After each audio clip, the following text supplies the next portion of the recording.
You know that person, the one who walks into a room and the energy just shifts.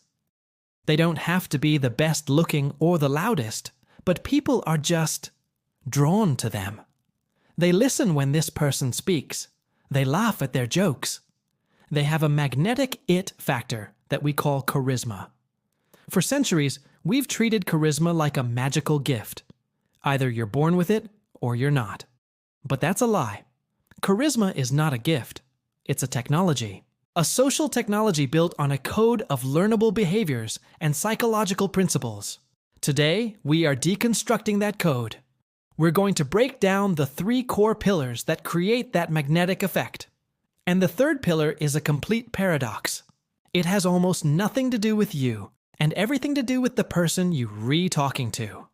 By the end of this video, you won't just understand charisma. You'll have the blueprint to start building it. The foundation of all charisma, the bedrock upon which everything else is built, is presence. True presence is the rarest and most valuable commodity in our hyper-distracted modern world. What is it? It's the ability to be fully, completely there with the person in front of you. It's when your mind doesn't wander to your to-do list, your phone, or what you're going to say next. It's when you make the other person feel like, for that moment, they are the only person in the universe. Think about the last time someone gave you their undivided attention. How did it make you feel? Important, respected, seen. That feeling is intoxicating. Most people are physically present, but mentally absent. Their eyes might be on you, but their mind is scrolling through an internal feed. A charismatic person does the opposite. They put their phone away. They make genuine eye contact. They listen not just to respond, but to understand. This isn't a complex technique. It's a simple, profound choice to pay attention.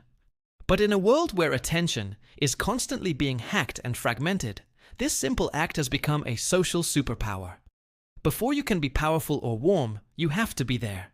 Without presence, nothing else matters. But just being present isn't enough to create that magnetic pull. It's the baseline. To build the full charismatic effect, you need to combine presence with 2 other crucial elements. And this next pillar is all about balancing 2 opposing forces. Social psychologists have found that when we first meet someone, we instantly and unconsciously judge them on 2 primary dimensions: power and warmth. Power is about confidence, competence, and the ability to affect the world around you. Warmth is about empathy, kindness, and perceived goodwill. Most people lean heavily one way or the other. Someone with high warmth but low power is seen as nice, friendly, but ultimately a pushover. They're pleasant but not magnetic. Someone with high power but low warmth is seen as arrogant, cold, or intimidating. They might be respected, but they are not liked. Charisma happens in the rare intersection where high power and high warmth meet. It's the confident leader who remembers everyone's name. It's the brilliant expert who explains complex ideas with patience and kindness. It's the person who is clearly in control of themselves and the situation, but uses that control to make others feel comfortable and valued. So, how do you project this? Power is signaled non-verbally. Good posture, taking up space, speaking calmly and deliberately, and holding eye contact. Warmth is also nonverbal, genuine smiles, nodding, mirroring the other person's body language, and creating an inclusive atmosphere. A charismatic person can seamlessly move between these 2. They can command a room with their confident presence, and then instantly make a single person feel completely at ease with a warm, genuine smile. It's this dynamic combination that creates a feeling of trust and admiration simultaneously. It makes people think, this person is impressive, and they are on my side. This combination of presence, power, and warmth is what makes people notice you. But the final pillar is what makes them remember you. It's the secret ingredient that transforms you from being merely impressive into being truly magnetic. And as I mentioned, it's a paradox, because it's not about you at all. Here is the great secret of the charisma code. Charisma is not about how great you are. It's about how great you make other people feel. Non-charismatic people are constantly, subconsciously trying to prove themselves. They talk about their accomplishments. They tell the best stories. They try to be the most interesting person in the room. A charismatic person does the exact opposite. They turn the spotlight away from themselves and shine it directly on the other person. They aren't trying to be interesting. They're trying to be interested. How do they do this? They ask open-ended questions that go beyond small talk. Instead of, "What do you do?" they ask, "What's the most exciting thing you're working on right now?" They listen intently to the answers and ask follow-up questions.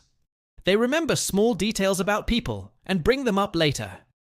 They find ways to genuinely praise someone's insight or effort. In short, they make the other person the star of the show. When you walk away from a conversation with a truly charismatic person, you don't just think, "Wow, they were amazing." You think, "Wow, I was amazing in that conversation." They make you feel funnier, smarter, and more interesting. That feeling is incredibly addictive. By making it about them, you become unforgettable. This is the ultimate paradox of influence. To become more magnetic, you must become less self-focused. So, the code is simpler than you thought. 1. Be present. Put away the distractions and offer the gift of your full attention. 2. Combine power and warmth. Project confidence in yourself and goodwill towards others. And 3. Shift the spotlight. Be more interested than interesting. Make the other person feel like the most important person in the room. This isn't about faking it or becoming someone you're not. It's about being the best version of yourself. It's about choosing to focus outward instead of inward. Like any skill, it requires conscious practice. At first, it might feel awkward, but with time, these behaviors become a natural part of who you are. You don't have to be born with it. You just have to understand the code and be willing to install it. This code is a powerful tool for connection. Of these 3 pillars, presence, power, and warmth, or shifting the spotlight, which one do you think is the most challenging to master in today's world? Share your thoughts in the comments below. Let's discuss the practical challenges together. And if this video helped deconstruct a skill you want to build, hit the like button to help others learn the code. Thanks for your presence today. Stay magnetic.